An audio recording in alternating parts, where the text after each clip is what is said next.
Nobody's coming to rescue you, right? It says that you are somebody that is worth looking at because the Ghanaian dream is also very, very much about legacy. Family is a much bigger scale than what it is in the West. That thing that I don't like, right? But honestly, if you want your child to go to a good school, it's going to cost you. Because when you make it abroad, good things happen to you. You guys are doing amazing. That's absolutely great. Everybody wants to have some type of social standing. You know, when you hire somebody, right, in Ghana, it's always good to know where they live. That is a no-no. That's zero tolerance. Like, we don't do. Hey guys, welcome back. Okay. Today's video, I want us to talk about a recent video that I did, which is where I spoke about the American dream. Oh my gosh, so many of you had something to say. I'd say it felt like a split. Some people were saying there is no such thing as the American dream, and then others were talking about how the American dream does exist and, you know, it's how you work for it. There were lots of opinions flying around anyway, so it was very interesting to see the comments and, you know, see how you guys felt about the video. But one thing that definitely did stand out was a lot of people, some of you, it was shade, fair enough, were like, I don't want to hear about the American dream. Tell us about the Ghana dream. Tell us about, well, not so much the British dream, but tell us about the Ghana dream. That's what a lot of you wanted me to talk about, right? So I decided, you know what? Let's do it. Let's talk about what the Ghana dream is. And actually, I think it would be a really good video because I guess because I'm here, right, and I'm Ghanaian, I take for granted what we would consider the Ghanaian dream. And the reason that I didn't address the Ghanaian dream in the last video was because I felt like there's no coined term that is the Ghanaian dream or the African dream. It doesn't exist, but everybody knows, if I say the American dream, pretty much everybody knows what that kind of entails. They know what I'm talking about, right? Okay. But anyway, let's just get into the video. Let's talk about what the Ghanaian dream is, because the Ghanaian dream is actually very, very different to the American dream. Now, for Ghanaians, they hold certain values very different to those in the West, okay? So for a Ghanaian person, the first thing that they're ever going to strive to do is to own a piece of land. Own a piece of land and build. Like, if you are Ghanaian and you can say, I have a piece of land, you've already gone up a class, because it's a dream to own a piece of land. When you own a piece of land, that symbolizes a lot for a lot of people, right? It symbolizes like you're on your way up. You know, it's almost, I would say, the equivalent of saying, yes, I own my own house in the UK. It's kind of like that. If you own a piece of land, in Ghana, that's amazing. Like, you're doing very, very well. So one of the first things that people strive for is to make sure that they own a piece of land, whether it's one plot, half a plot, whatever it is that they can manage, they will own a piece of land with the aim to build a house. And a lot of people, they try to start very young in their early 20s to start building a property for the future, for when they get married. Because we all know that in Ghana, you have to prepare for the future, right? You can't just take it to chance and think, okay, well, in 3 years' time, I'll get married, so let me start looking for a house. You know, it's not as easy to do it that way, like how we do in the West. In the West, especially the UK, if we are planning on getting married, a lot of us want to now think about stabling ourselves, but we'll probably do that a year before we start really seriously considering marriage. Or, you know, when we have a partner and we're thinking about proposing, then we think, okay, but, you know, where would we live? And then those thoughts start to come into mind. In Ghana, it's more that you plan years in advance, because there's no handout. There's nobody that, unless your family is very wealthy and can help you out like that, nobody's coming to rescue you, right? There is no safety net in Ghana. So you have to very much plan what your future is going to look like. And if you don't plan, then you fail. Okay, that's pretty much how it is. If you don't plan, then you plan to fail. That's pretty much how the saying kind of goes, right? So a lot of people very early on will think about, okay, let me see if I can acquire a piece of land, and then they'll build slowly over time. And for them, that's a great achievement, especially once they're able to complete that house. That is a great achievement. If you as a man approach a woman and say, yes, look, I'm really interested in you, I have my own house, that's a bonus. That's like a huge bonus. That says that you are somebody that is worth looking at, because you have something that belongs to you. So having your own home, land, is a great starting point in life. The Ghanaian dream is also very, very much about legacy, right? So it's about what you're going to leave your children, what the future is going to look like. Ghanaians very much look into how can I say this? All right, so in the UK, you very much focus on your immediate family, right? Like your wife, your kids, and like maybe your parents. You don't really go too deep.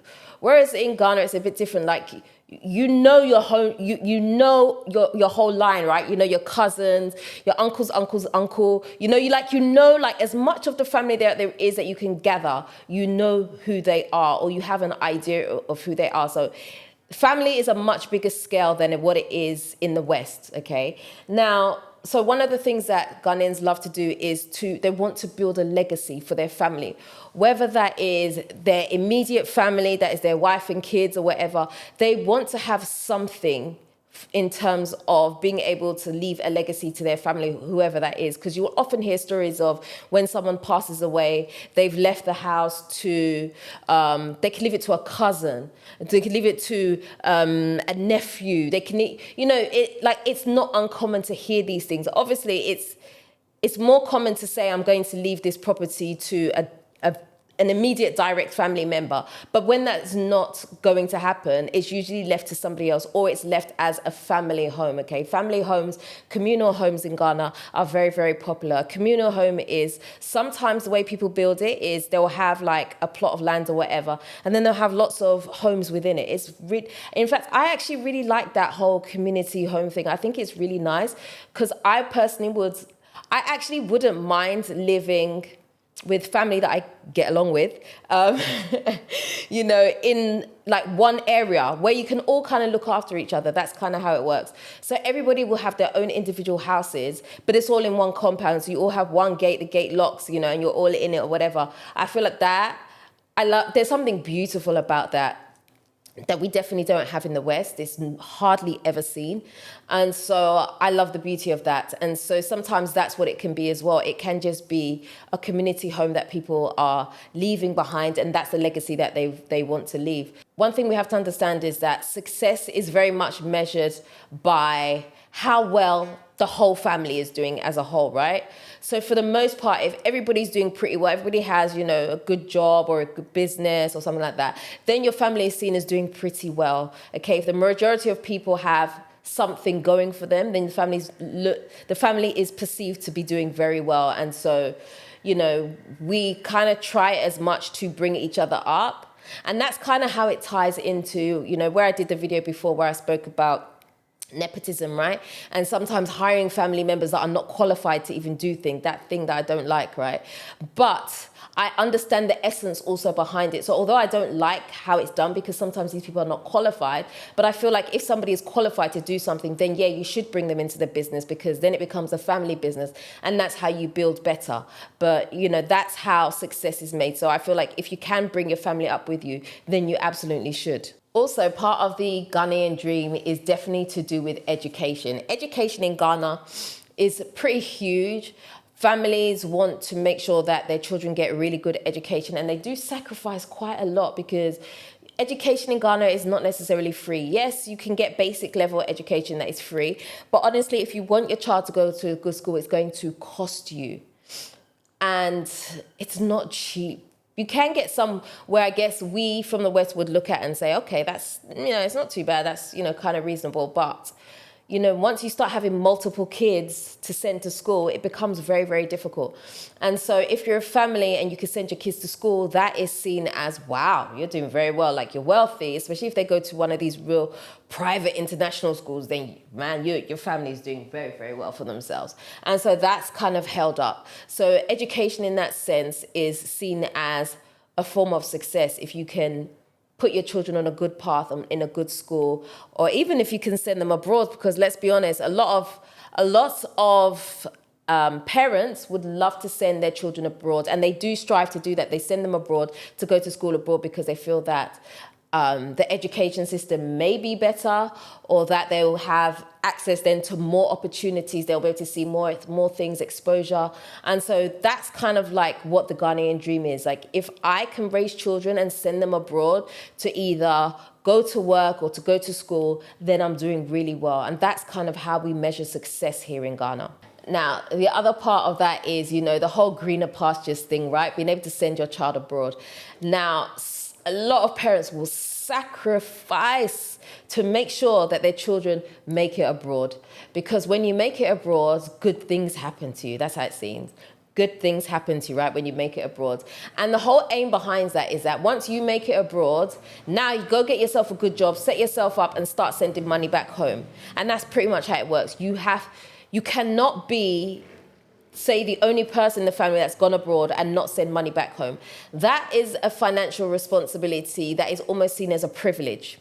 So if you got to be the one to go abroad, oh no, you have to send something back, because we have all sacrificed on your behalf in order to send you to the West to go and make your life better. So therefore, your payback, I guess, is to now send money back to the family to make sure we're good here. So it's almost like you're almost trying to support each other at both ends. Now, if you have a family that can do that and it works well, then that is seen as, oh my, you guys are doing amazing. That's absolutely great. You managed to send your child abroad and now they've got a good job and they send you money to help you look after, their parents or their siblings. They're able to now, you can send their siblings to school because they've got such a good job in the West. That is seen as the Ghanaian dream. The other thing that Ghanaians see as a form of success or a dream is to be able to start a business, okay? Now, Ghana, it's great if you can get a job, but really, the real success is behind starting a business. And it really doesn't matter the size of the business so much. It's just the fact that you have a business and you can say you have a business.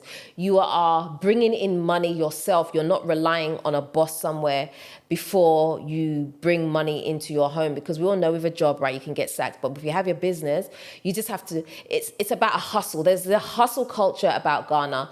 And it's like once you're in that circle where you're able to hustle and good things are happening to you, that is seen as a form of success. And people like to grow out their businesses here. They can work, they could do many, many different hustles here. Ghanaians don't necessarily stick to one thing. This is the only hustle that I did. Like I know multiple people that have multiple hustles on the go because that's what they do. And they're all individual businesses. Some obviously will require more of their time, more of their attention. But for the most part, they have some type of business that they're doing, whether it's a small thing like, I don't know, selling shoes, I don't know, selling bags, whatever the business is, they strive to start some type of business, some type of hustle. Like it has to be done. You come out of school, it's more likely that you'll try to start a business than even going to look for a job, because going to find a job is going to be hard. It's going to be very different. Competition is stiff. And even if you do get that job, what you're going to be paid, sometimes it feels like it's not worth it. So if you can do a hustle and you can work on your own time, you can work as many hours as you want. This month you need more money, so you put in more effort. That whole thing of being able to work harder because you need a bit more, or you can work a bit less because you've got things good at the moment. That is what is appealing to Ghanaians, and that is how they see freedom and being able to do the things that they want to do. I would say another really big thing for that people would consider the Ghanaian dream, it's not just about wealth and how much money you have in your bank account per se. It's very much about how much you are respected within the community. Respect in Ghana is huge. If people don't respect you, that's a complete disrespect. It's like you're nothing. You have to be respected within your community. And so people strive for that a lot. They want to be respected by family members, extended family, people within the community. Everybody wants to have some type of social standing. And that doesn't mean that, other people don't want to be respected. We all want to be respected. But for Ghanaians, it's kind of a bit different. It's like the level of respect, I don't even know how to even put it into words properly. But it's like they strive for success. When you have that success, good things can happen to you, okay? So it's good to be an upstanding member of the community. And that's why I always say that, when you hire somebody, right, in Ghana, it's always good to know where they live, right? And the reason it's good to know where they live is because no Ghanaian wants shame to ever be brought to their home. Whether it is a man who is cheating on his wife, whatever. If you don't know where that person's home is, not that they don't care, it's like a safety net for them. But once you know where someone lives and you can bring shame to their doorstep, they're going to be very careful, because that is like one of the worst things, to have shame brought to your doorstep, where everybody in the community knows that this thing happened to you. Like, that is a no. That's zero tolerance. Like, we don't do that. We don't bring shame to our doorstep. It's something that spreads like wildfire here. If something happens to you and it starts going around, it will travel. Ghanaians love to talk. Like, they talk. It will spread the whole, even it will travel to Nigeria. Because that's how it is. Like, gossip here in Ghana. Who told you that Ghanaians don't gossip? Ghanaians can gossip. Hey! My goodness. So yes, nobody wants shame brought to their doorsteps. So respect here is a huge thing. That's just part of your social standing and how people are going to receive you. Once they see you are respected by a certain group of people, they will also think that, well, I have to also respect these people, this person. That's kind of how it goes here. So you see, I would say the American dream is very much about acquiring things, right? So have the nice house, have the car, be able to go on the good holiday, put your children into good schools. That's what the American dream is, right? I mean, we can debate that, but predominantly, I would say that's what the American dream is. The Ghanaian dream is a bit different to that. The Ghanaian dream is more to do with stability, comfort, and respect. Once you have those things, then you're pretty much good to go, okay? If you have a home that has stable power, running water, you have food in the fridge, you have a fairly stable lifestyle, that is what the Ghanaian dream is. It's not so much about what is in your pocket, it's more so about creating comfort for yourself in that sense. So it is kind of similar to the American dream in some respects, but not all. They can also be very different, because the Ghana dream is not just about going on holidays and being able to say, I have this dream house. It's not about a dream house for Ghanaians. It's just about having a nice, comfortable house that you can call your own and that people can come and visit you in, and being respected within the community. Respect is huge in Ghana. And so I feel like that's kind of where the similarities and differences are between the two. So yes, there is a Ghanaian dream, and that's pretty much what it is. Let me know what you think in the comment section. I'm going to end the video right there. I would love to hear what you think about what I've said. Have I missed anything when it comes to talking about the Ghanaian dream?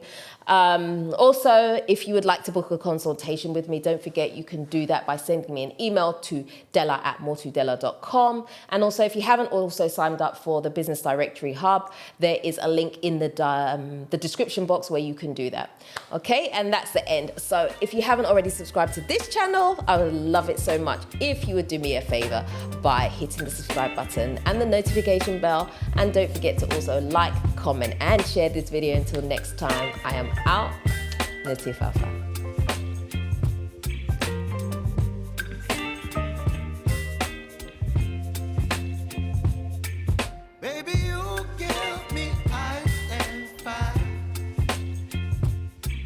Me wind and rain, you're some kind of bird.